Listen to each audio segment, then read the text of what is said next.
यह कहानी है एक गरीब लड़का की व उसकी पत्नी की। लड़का जो एक सेठ के यहाँ नौकरी करता था, बहुत कम पैसे कमाता था लेकिन बहुत ही खुश था। उसकी पत्नी बहुत सुंदर थी जिससे वह बेइंतहा प्यार करता था। उसकी पत्नी के बाल बहुत ही लंबे व सुंदर थे। वास्तव में वह अपनी पत्नी के बालों को बहुत पसंद करता था। एक दिन पत्नी के बालों में लगाने वाला हेयर क्लिप टूट गया। पति काम से घर आया। पत्नी ने कहा कि मेरे बालों का हेयर क्लिप टूट गया है, उसके बिना मैं अपने बालों को नहीं संभाल सकती। यह सुनकर पति बड़ा दुखी हुआ और बोला कि मैं तुम्हारी हर जरूरत को पूरा करना चाहता हूँ लेकिन मेरे पास तुम्हारे हेयर क्लिप के लिए पैसे नहीं है। मेरी अपनी घड़ी 1 महीने से खराब है, मैं इसको ही सही नहीं करा पा रहा हूँ। पत्नी ने कहा ठीक है, मुझे कोई खास जरूरत नहीं है।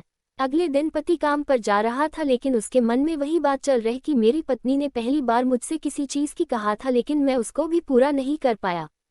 फिर उसका ध्यान अपनी खराब पई घड़ी पर गया और उसे घड़ी सुधारने वाली दुकान पर जाकर कुछ रुपए में बेच दी। घड़ी खराब थी इसलिए कुछ ज़्यादा रुपए की नहीं गई लेकिन जितने रुपए का क्लिप आता उतने रुपए मिल गए थे।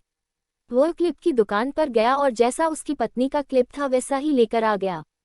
पति बहुत खुश था कि आज अपनी पत्नी को जाकर देने वाला हूँ। पति घर पहुंचा तो देखा कि उसकी पत्नी के जो लंबे सुंदर बाल थे वो बिल्कुल छोटे करवा लिए हैं। पति ने यह सब देखकर पत्नी से कहा कि ये इतने छोटे बाल क्यों करा लिए? मैं तुम्हारे लिए नया क्लिप लेकर आया हूँ। पत्नी ने कहा मैं बाजार में गई और अपने बालों को बेचकर आपके लिए घड़ी ले आई।